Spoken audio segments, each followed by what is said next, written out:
Hello, welcome everybody to roast number 25, I think we're at. We haven't roasted any profiles in a while, have we, Mal? It's been busy season here at Sandweeks Consulting. It's Friday the 5th of September as we record, which means we are right in the thick of round one applications. We had Harvard, Wharton, and Columbia this week, LBS today. So it has been absolutely hectic. But today, we are going to get back into the swing of things and start roasting again. We're going to wreck a few homes today because we're doing two couples profiles where we're going to hopefully give a bit of clarity to couples who are applying to MBA programs. We've also got a couple of unemployed applicants. So we're going to see whether that can, whether an MBA can work for them. Okay, so first profile, Mal, should we dive in? Why don't you walk us through this profile? Yes, we shall. Okay, considering an MBA with fiance. Now, this is a 2-for-1. We've got two profiles, one post. Okay. Fiance and I are considering a huge move back from Hong Kong back to the US. They want to be near each other when they're doing their MBA, and they kind of know what schools they want, but they're not sure. They want some advice on that. Profile of the first of the OP is 28 male, originally from California, graduated with 3.8 GPA, GMAT 760, work experience 6 years all in private wealth management in Hong Kong, 4 years at a top UK bank, 1 year at a bulge bracket US bank, 1 year at a top UK bank as a director. Also founded an AI company after their first job. Currently, they own an FMCG company that's funded by EU VC. And now their post-MBA goals, either entrepreneurship or private equity. Now let's move on to the partner. The partner is 28 female, originally from Hong Kong. She graduated from a Hong Kong university with a 2.5 GPA, a bit rough there, but took a huge hit due to some family troubles she had at university. GMAT really high, 780. Work experience, 5 years in total in retail and corporate banking in Hong Kong. Goals, wants to break into marketing or consulting at tech firms. Target schools for OP, GSB, and Haas. And there's a reason for that. OP mentions later they're a legacy applicant. They've got family that went to GSB and Haas. And partners, target schools, Haas and UCLA Anderson. The other schools that they're sort of applying to similarly are USC, UCLA, HSB, Wharton, Sloan, Kellogg, Booth. She'll apply to all the same schools, maybe a couple more, UC Davis, Tufts. They've also considered Oxford and Cambridge, but they're not really sure given the current job market in Europe. What do you think? Let's go profile by profile. What do you think of OP's profile first? Okay, OP's profile. Let's do that first. So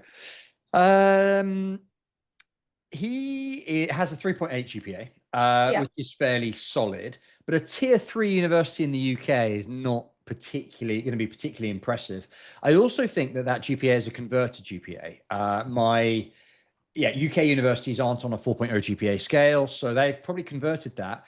Good news, well, not really good news, because on the one hand, it's above the average. On the other hand, it's not really going to count into the school's averages because the rankings don't use converted GPAs. So anyway, academically solid, including a 760 GMAT, which is really, really strong. Academically solid, not outstanding because of that tier 3 uni angle, but a proper real course, a real STEM degree there, strong GPA, solid GMAT. So academically, no issues. Demographic, Asian American, basically, is what I gather from the although it doesn't explicitly say it, that would be overrepresented for sure. 28 is a good age though, so right bang on the sort of 4-ish years work experience, 5 years, 6 years work experience that we're aiming for. Extracurriculars, no mention at all, as far as I gather, of extracurriculars. Now, that does, to me, present a potential question mark, a potential issue. Maybe he just forgot to add them, or maybe he doesn't have any. And if he doesn't have any, and that's fairly common with banking applicants who have, really dedicated themselves to their career, they don't have that much spare time. And if he doesn't have any extracurriculars, that could be a weak point.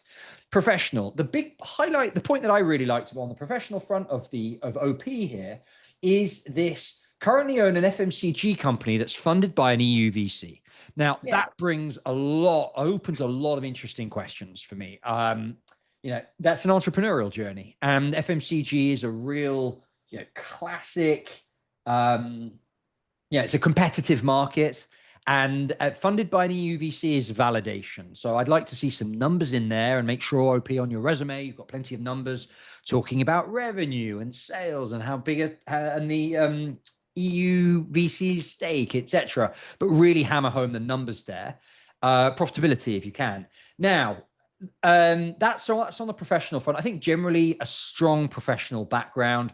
I see a BB bank, that means bulge bracket bank, is like the top tier of banks in the US. So I think OP's professional experience is really quite strong.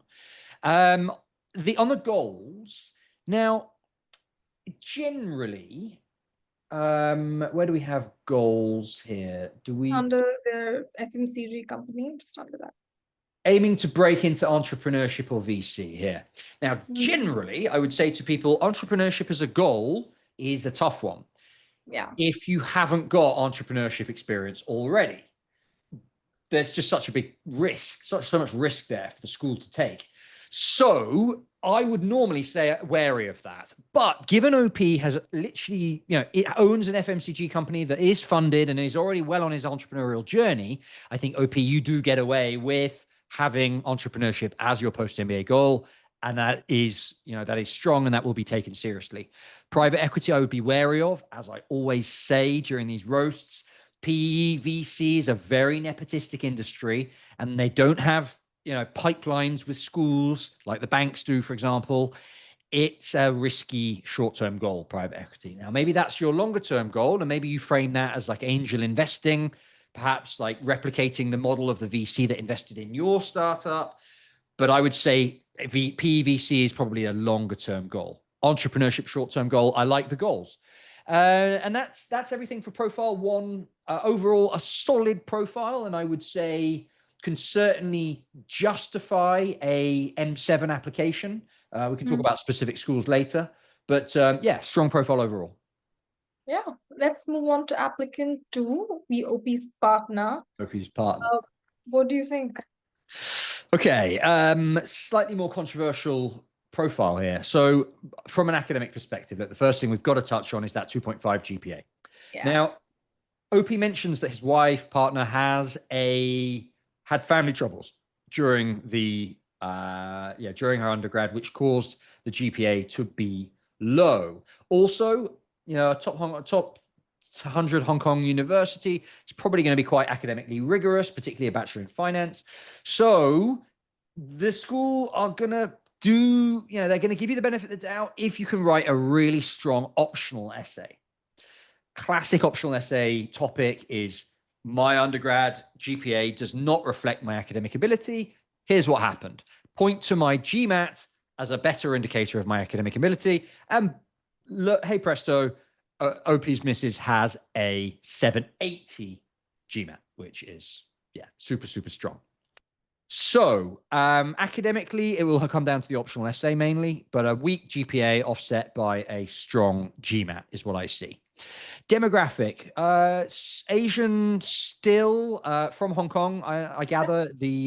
She is, yes, here, originally from Hong Kong. It's a competitive pool of MBA applicants for certain. So still ORM, female, perhaps slightly at an advantage from a demographic perspective, but still overrepresented. Extracurricular, I think, same comment as before. I don't see any mention of extracurriculars here. Now that maybe means that OP just hasn't mentioned extracurriculars at all because doesn't think it's important, but it could mean that neither of them have extracurriculars, and that would be a pink flag for their applications for sure. Corporate banking. So on the professional side, corporate banking is not investment banking in terms of the glam and the kind of the appeal that it presents, but it is solid, and it is also underapplied in the MBA world. There are not so many corporate banking professionals applying to MBA programs, and that makes it a little bit less competitive from a professional peer group, certainly compared to investment banking or management consulting, who have got some really competitive peers that they're up against. I would say then from a professional standpoint, it comes down to whether OP's partner can come across as best in class, right? A really, really strong letter of recommendation, ideally from her current role, would be excellent. Success stories in the essays talking about the impact that she's had. Plenty of numbers on the resume. Really, on the professional side, it'll come down to whether or not OP can position herself as best in class. Otherwise, profile strong-ish, except for that GPA. Certainly a 780 is they're going to look at the profile. They're going to take a look. Goals. So OP's partners' goals, marketing and consulting in tech could both work, I believe we had. Yeah. Those are here, aiming to break into marketing, consulting at tech firms. Now, I'm a little bit wary of this. I don't see, as far as I can tell, I don't see any marketing experience. I don't see any consulting experience. And I don't see any tech experience. Yeah. So why are you trying to break into marketing or consulting at a tech firm? It could not be more off from your experience. From what I can see, there's maybe things that are missing, but it doesn't seem like a natural goal at all. OP, you've got really, or partner, you've got really strong corporate banking experience. There are startups and small impactful companies that would give an arm and a leg to have you on their treasury team, on their CFO, in a CFO type role. That's where you should be focused. Focus on, I would say, something like a CFO type role at a small company that is growing fast, where you can bring your corporate banking exposure. For example, a small firm that is looking to go through a fundraising process or looking to borrow money from a bank, for example, issue some bonds perhaps, that would make a lot more sense than marketing or consulting at a tech firm. Yeah. Okay, so we've covered both profiles. Now Overall, OP does both have some solid. questions. Sorry, go ahead. Go on. I was saying overall both solid, but I see there are some specific questions to touch on. Yes, they have. Some are for OP and some are for the partner. Okay. Now I mentioned OP comes from a legacy family or has family that went to both Booth and to GSP. Yep. Does that have any impact on, OP says our applications, but I'm not sure how much it'll have impact on the fiance, but on OP's application, does it? Okay, so there's two questions here. There's one is legacy, like if your parent went to a school, are you at an advantage? That's one. And two is, does a partner application, in other words, two applicants applying together and they're both putting on their application, we are partners, does that have an effect on your application? So let's do each one separately. So on the legacy side, the schools will argue until they're blue in the face that legacy does not make any difference at all. But we do know from experience that it certainly doesn't do any harm to have a close relative who has studied at the school. Both, I mean, from a sort of a practical perspective, like to be, not to be cynical about this and act like it's all nepotism. From a practical perspective, if you have relatives who went to a school, they are very much, they're able to introduce you to their friends who also went to the school. They're already connected to the alumni network. They can enable, if you're going to go and visit, they can walk around the school with you and you don't have to get an appointment with there's lots of advantages from a practical standpoint to having a relative who went to the school. Now, will the adcoms give you points on your app because your father went there? No. But from a practical perspective, there are some subtle advantages. So that's on the legacy side. Now, on the partner side, applying as a partner, in my experience, actually does improve your chances. And it's a sort of, again, it's a slightly subtle topic, but if you imagine that a program, a business school and the admissions office in particular are looking for a diverse cohort, that diverse cohort is going to include, everything from, gender to sexual orientation to socioeconomic background, first generation, etc. Well, as part of a diverse cohort, having a couple of partners there is also going to add an interesting angle. You can just imagine why this is, right? If you have a class where the professor is discussing ethics and you have, for example, a couple in that class, and there's a sort of a partnership component to a question that comes up, they might be able to provide an interesting contribution to that. So just in the way that a diverse class helps, having partners on the program can be beneficial. And I think anecdotally, it's fair to say that we see a slight improvement in statistical chances among our clients who are working as partners. And yes, we do take partners together and apply together, and which is, yeah, by the way, what you should be doing. OP, if you're looking at hiring an admissions consultant, probably best hire the same firm for both. Yeah. For both. Okay. I hope that answers the question. I think there's two to it. I hope I've covered both. Okay. Next, OP is asking about their fiance. What schools are good for her? They've also considered having her apply for a master's program instead of an MBA. It might be easier to get in, is the logic. Yeah, maybe. I mean, the trouble is the master's programs are also going to look at that GPA and wonder. So I wouldn't say necessarily easier to get into a master's program. Certainly depends on which one. But which schools are good for fiance? So she's saying her target schools are Haas and UCLA Anderson. In other words, West Coast, just like his are West Coast as well. I guess the only other West Coast school that jumps to mind is maybe USC Marshall. That is the only other sort of US school other than GSB that is missing from this list that I think. So that's the only one I would say. I think they've got a fairly good. They seem to be pretty focused on West Coast, and they're covering all the bases. Yeah. Yeah. Okay. And about Haas specifically, any chances of her applying for Haas despite her low GPA? I think give it a chance. Definitely apply, but I do think the GPA is going to be the key factor that holds back.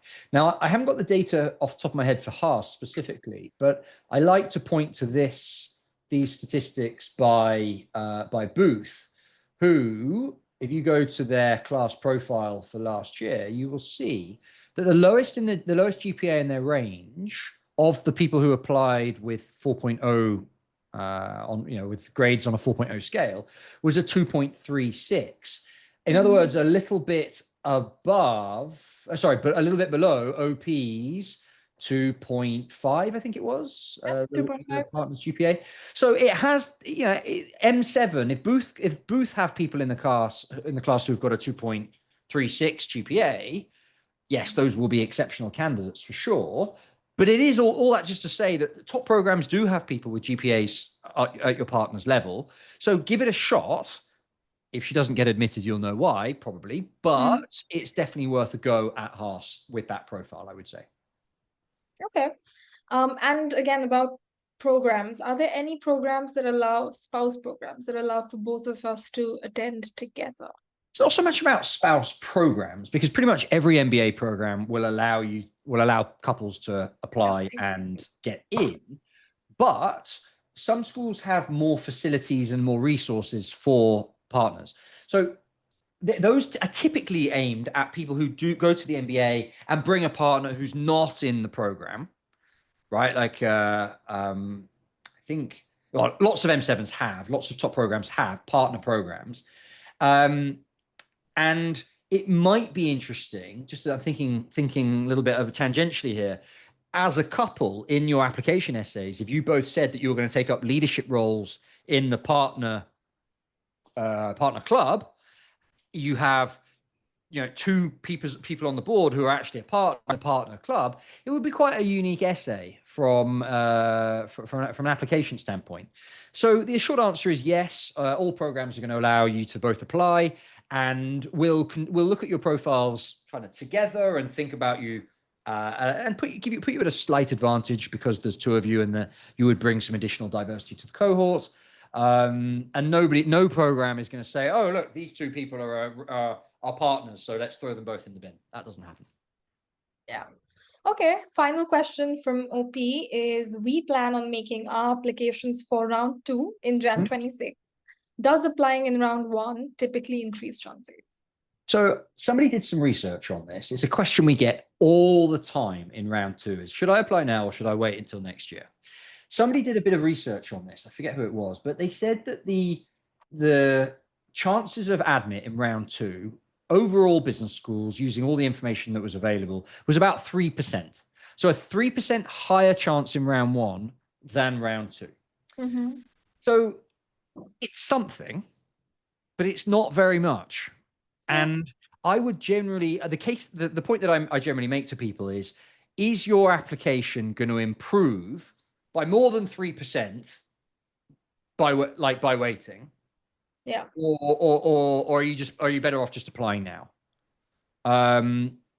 Similar. So the question is, for people in round 1 who are thinking about delaying, we say, is your application going to improve by 3%? In which case, by more than 3%, then yes, then delay your application to round 2.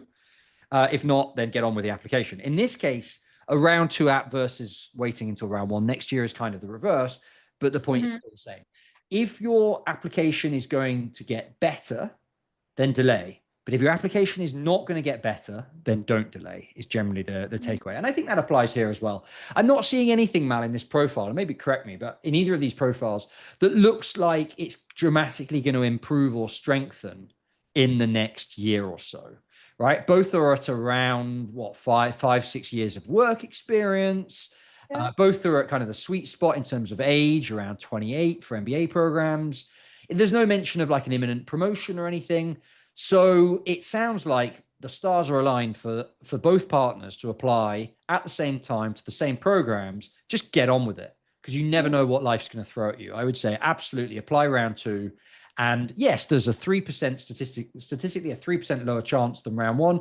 Also, the scholarships are a little bit harder to get hold of in round 2, because their scholarship bucket is a little bit emptier. But again, if your profile is strong, there will be scholarship money for you.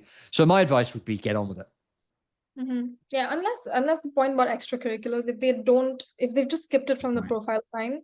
But if they don't have any, then perhaps that would be something to It's a good point. That would be quite a good reason to delay the application. If there really are no extracurriculars anywhere to be found in either profile, then applying to round 1 and having really taking on quite intensely some extracurriculars in the next few months, that would be justifiable. Yeah.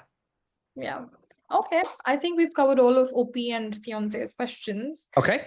Shall we move on to profile 2? Yeah, let's do it. Okay. Chances for M7 admission. Okay, let's get into it. Demographics. ORM, 28 years old, Asian, male, US citizen. He'll be 29 at business school. Academics, 3.7 GPA for undergrad and a 3.9 GPA for the postgrad. 2 years ago, they started their masters and they still have 1 semester left. The GMAT, taken it twice, 750 first time, 760 on the second attempt. Work experience, 2 years in the boutique investment bank and 2 years of product strategy at a public fintech company.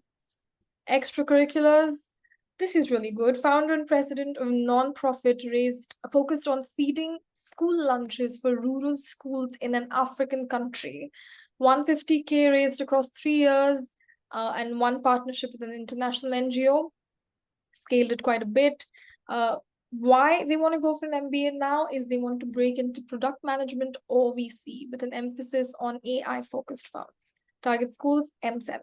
Now, the biggie here is they are currently unemployed. They were laid off 2.5 years ago, and they've had a hard time finding work at that time, owing to a tough job market.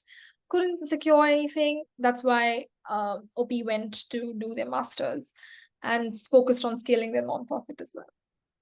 That's when they realized engineering doesn't align with their interests. So they want to pivot into product management. Unfortunately, still haven't found a job. This 2-year gap does pose a bit of a problem. What's your take on this? Interesting. Okay, so overview of the profile first. Academically, 3.7 GPA from an Ivy, absolutely, fantastic. 3.9 GPA in the masters doesn't actually matter. Schools don't really look at your masters because it's the undergrad GPA that they get ranked on, so that's the one they really care about. From a GMAT perspective, 760 is well above the kind of 730-ish average of the M7s. when the old test was common. They won't care about any other tests, and this goes for everybody watching. Doesn't matter whether you take the test, whether you nail it first time or score, you'll get your final score on the fourth attempt. Number of tests does not matter in GMAT in MBA world. So 760 is the number. Work experience then. So overall academics strong, certainly. Absolutely, no questions about it.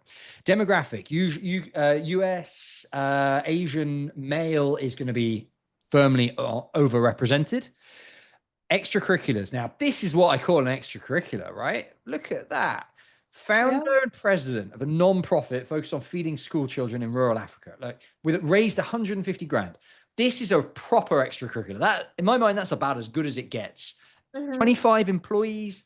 That's really, really strong. And we'll talk a little bit more about how OP can leverage that later. But just generally, extracurriculars, 10 out of 10. Amazing. Professional.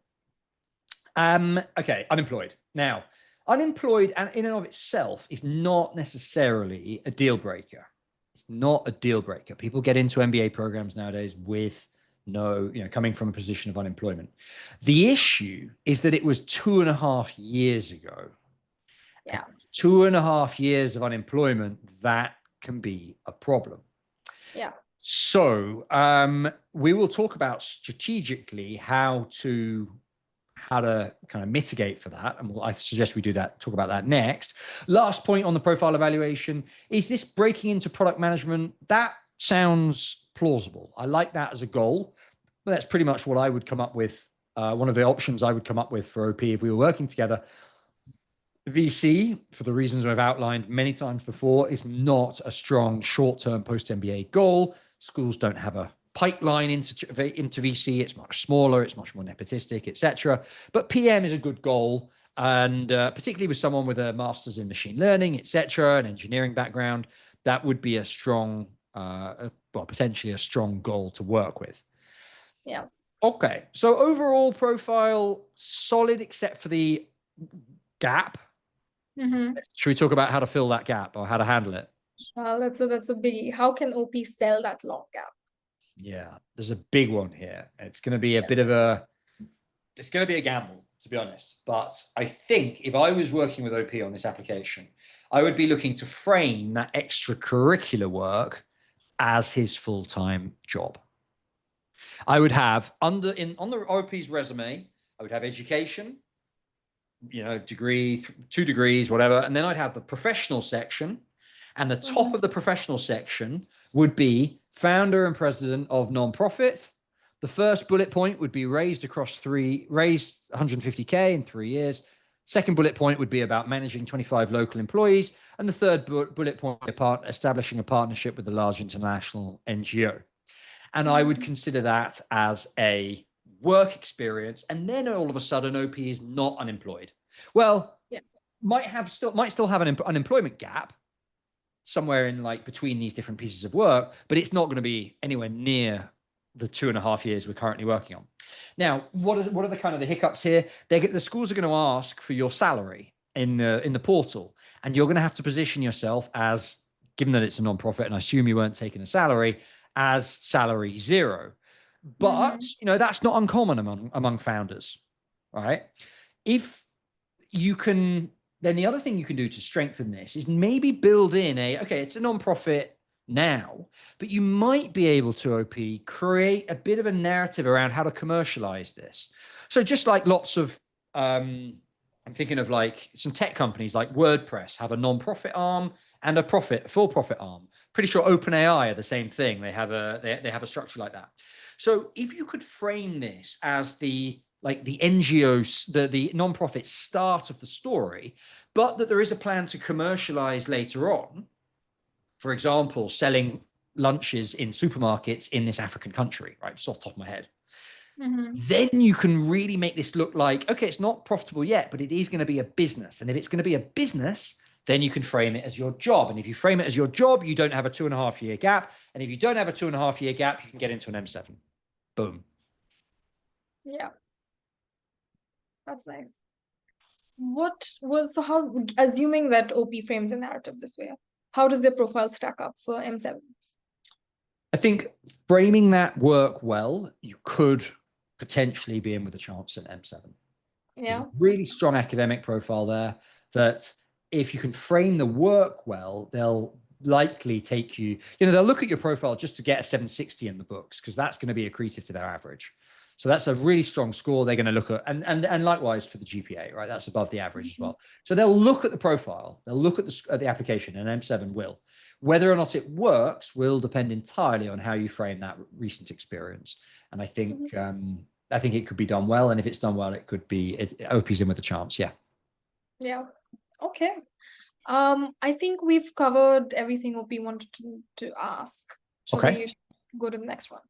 Yeah. Well, actually, one last point on that one that I had made a note that I want to bring up is building on that that idea of framing this nonprofit as a full-time job. That if you can get a letter of recommendation from somebody that is linked to the nonprofit, that will add credibility to the narrative. And if you can get them to say, like, we OP has so far been working on a nonprofit basis, but I know there are plans for this to scale and work it and move into a for-profit structure. They can basically give a letter of recommendation that supports this framing that this was a job, not a hobby. Right. And OP does mention that they did partner with a large international NGO. There you Perhaps, go. yeah, that could Maybe be. there's somebody from the larger international NGO who would have a strong brand that you can leverage. Yeah. Great idea. All right. I love it. Okay. So I think that's all of OP's questions answered. Okay. Profile 3. Now this one is a DM that we received from OP who wanted us to roast them. And well, then we shouldn't disappoint. Yeah, we shouldn't disappoint. 1 year gap. This is another unemployed applicant. Right. 1 year gap, failed MBA attempt. Can I still break into top P schools in consulting? So OP is at a crossroads in their professional journey, and so they really like our honest input. Demographics: Indian male, 24 years old, 3 years of work experience at a big four in the tax division. They've had a fast track promotion, they've had multiple awards, and they managed complex projects. Academics: 8.75 GPA in a bachelor's in business administration, in finance from a tier 1 college in India. Extracurriculars: state level basketball player. They also laid a foundation to a college chapter for a recognized NGO, mentored a couple of underprivileged undergrad students through an NGO again, and volunteered for 150 plus hours with Teach for India. Certifications and courses: OP has also done a few specializations, a few courses from top schools. Scores: GMAT 635 Focus Edition, OP plans to retake. And where OP struggled now. OP resigned in 2024 to prepare for the CAT exam and for the GMAT. Got waitlisted and rejected from every program that he applied to. Is unemployed for the past, this post is now marked 2 months ago. So this, let's assume for the past 12 months that OP hasn't found a paid full-time role. Is currently applying and awaiting responses from a few companies. Now, OP has 3 options. 1, return to my old Big 4 job, same role, same team, doesn't really want to do it, feels like a regression. 2, wait for an impact role to come through, which really aligns with what OP's values and consulting goals are. And 3 is apply for an MBA. The gap is what OP is worried about. What I want, what OP's goals are ultimately, is to pivot to strategy consulting, wants to get into an MBB or impact-led consulting. What do you think about OP's profile? Okay. Boy, lots to get into there. So first, from an academic perspective, 8.75 GPA, tier 1 college in India, solid for sure. But at the same time, a 635 Focus Edition is nothing to write home about. OP says they're targeting 675, but who isn't? So I'm a little bit wary on the GMAT front. I think academics, with a strong GMAT will be solid, but without it is definitely a factor, as OP alluded to, into why they were rejected in every application last year. So slightly below neutral on the academic front. In terms of demographic, honestly, doesn't get much worse. Indian male, young, 24. It's pretty tough. Pretty tough from a demographic perspective, and will also definitely was also a factor in why OP was unsuccessful last year. Extracurriculars picking up here. This is where it's strong. State level basketball player, particularly if OP was to frame a narrative around that, that could be really interesting from a school's perspective. That could be the basis of an application almost. That's a really interesting extracurricular.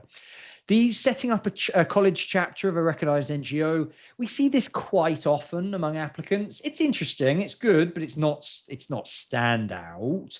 Likewise, I mean, every 1 in 2, 1 in 3 people we speak to has mentored underprivileged students, particularly out of India. So that isn't carrying much weight, that 0.3. And then the volunteering for Teach for India, to be honest, kind of the same as the above. Teaching, I taught poor kids. So that story has been massacred. It's been used so many times that I'm afraid those 2 bullet points don't carry as much weight. But I like the first 2 for sure. Certifications, yeah, not bad. Certainly good at signposting your experience, your experience and your interest, particularly the virtual consulting experiences. If consulting is where OP is going to frame his narrative, then great. But financial valuation certifications, if consulting is what you care about, I don't think is particularly carrying much weight. Oh, mind you, maybe for the tax it was useful. Anyway, whatever. Courses are solid, but that's not going to get you into a top MBA program. So that's from a extracurricular perspective. Let's talk about professional. So work experience. It looks like OP's experience at a Big Four was a good foundation for a career, a good foundation. Big Four, obviously well known and kind of pretty credible. It's not MBB, but it's pretty credible. Tax division is not ideal. That's not going to blow any. My colleague used to say that's not going to blow anyone's skirt in the air, which is not a very nice way of saying it. It's not very exciting. So that's from a professional perspective up until 3 years ago.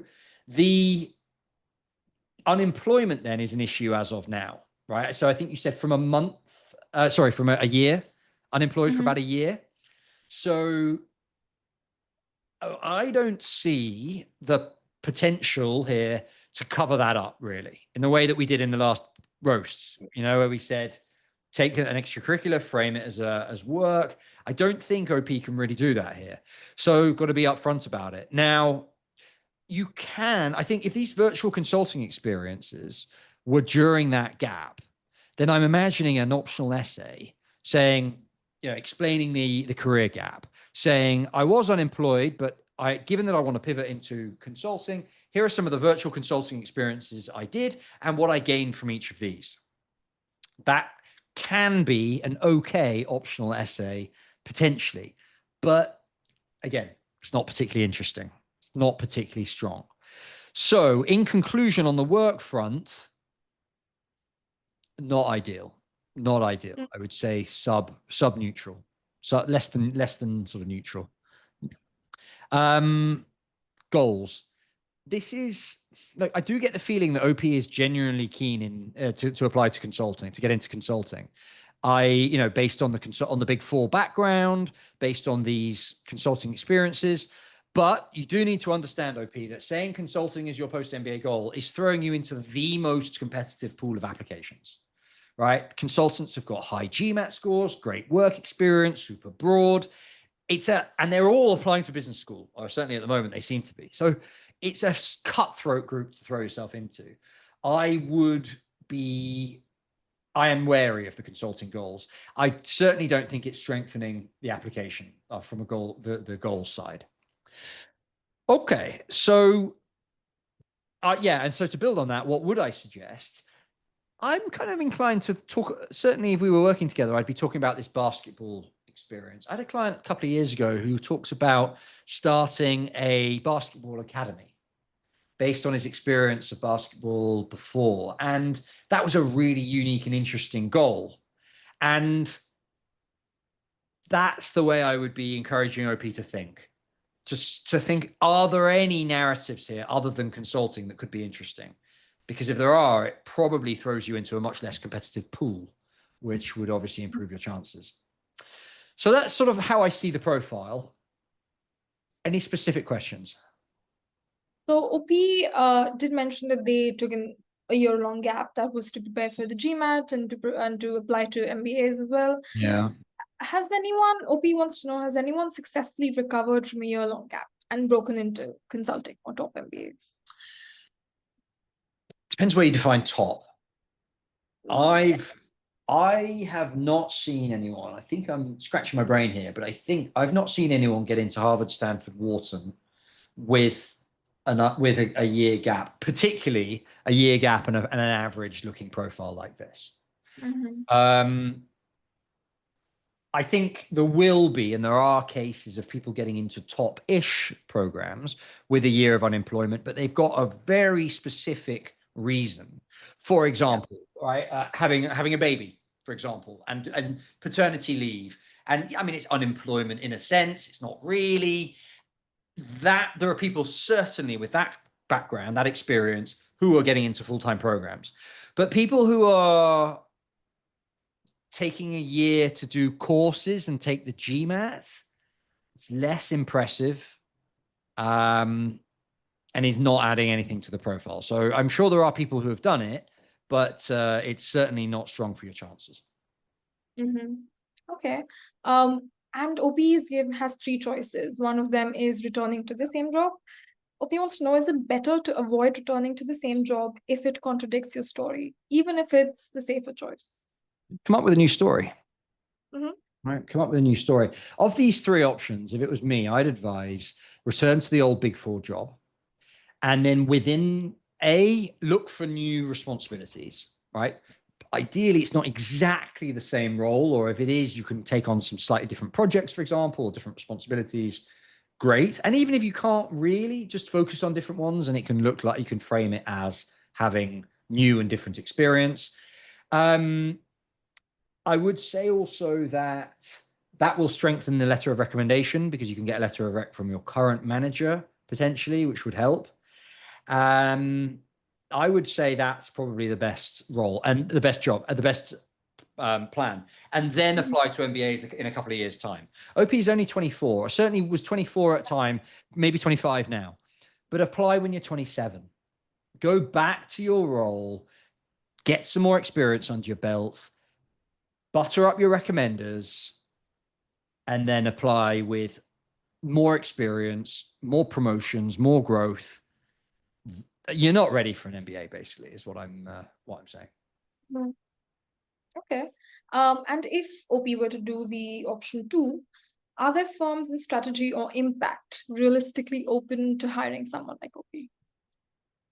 Wait for an impact role to come through. I don't know. It depends where they're up to in the application process. But if OP's have been applying for a year and hasn't got anything yet, I can't imagine there's many left to apply to. So I don't know how waiting is going to help, I'm afraid. If consulting goals are really what matter, then going back to a Big Four and weaving your way in and networking your way into the strategy consulting arm, all of monitor Deloitte, for example. I think EY, it's Parthenon. So the different the Big Four consultancies all have strategy consulting arms, and if consulting's really where you see yourself, then I would say you've got a better chance of networking your way in via, internally than you do getting a good MBA now and going afterwards. Yeah. And OP's last question is about option 3. Now, if they're applying for the 2026 intake, how can we make the most of the next 3 to 6 months to salvage the application? Get a job. Fair. It's the main thing. That's the key glaring gap, and I'm afraid there's no course or extracurricular or whatever that's really gonna fill that.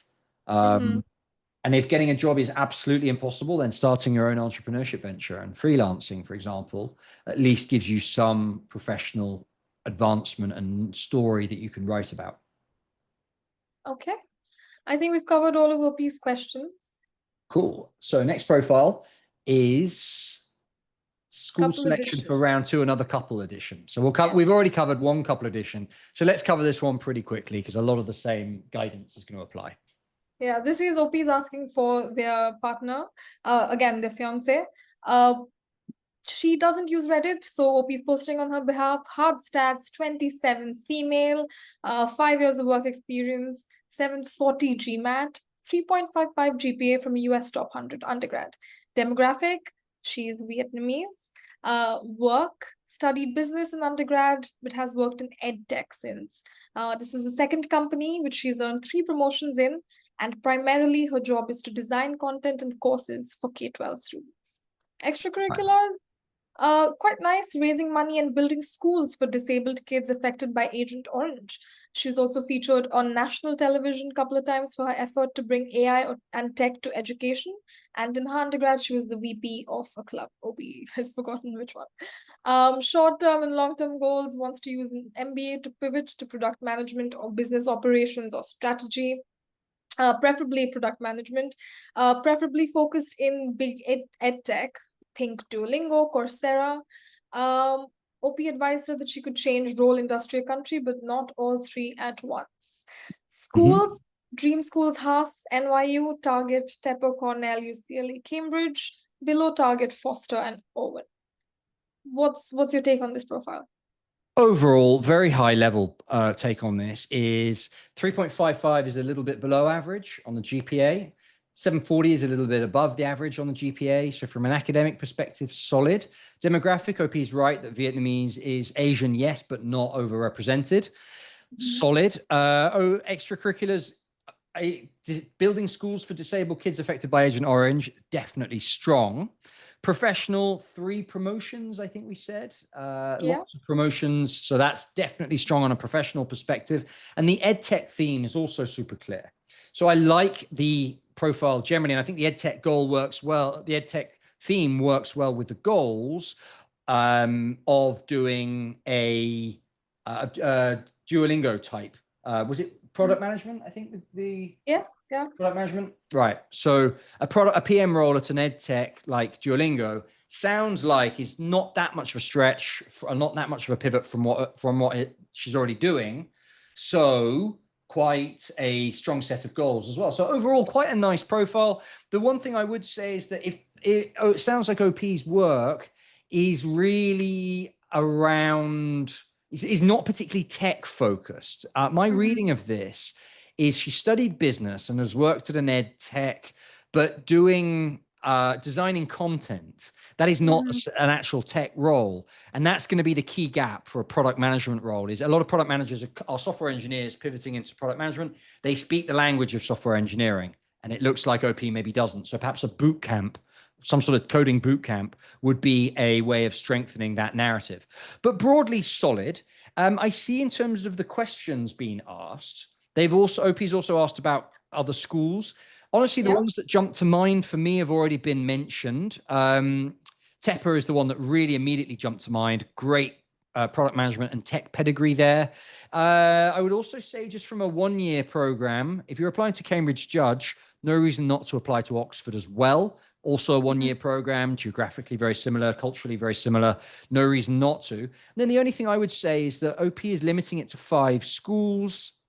I would say no need to limit to 5. Generally, the best practice if you have time and targeting round 2, so it does have time.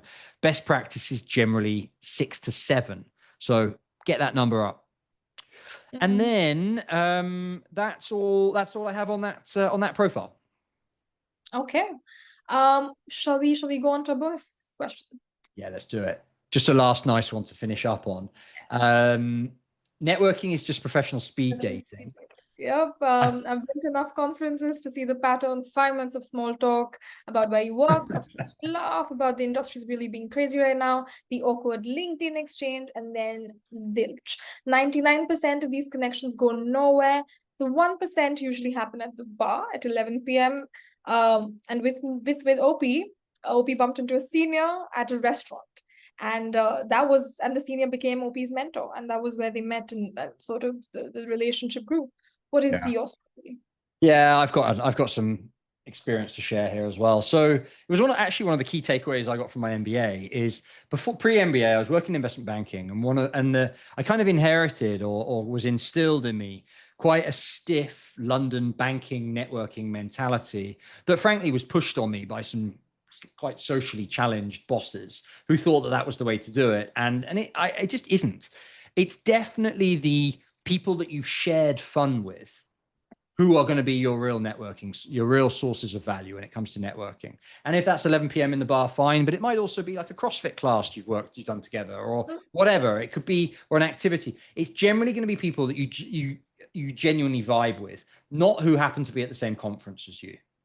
And so what it comes down to me, and this is really sort of the key takeaway from me, is that I realized that being yourself at events and maybe alienating half the group is way more impactful than being fake for everybody.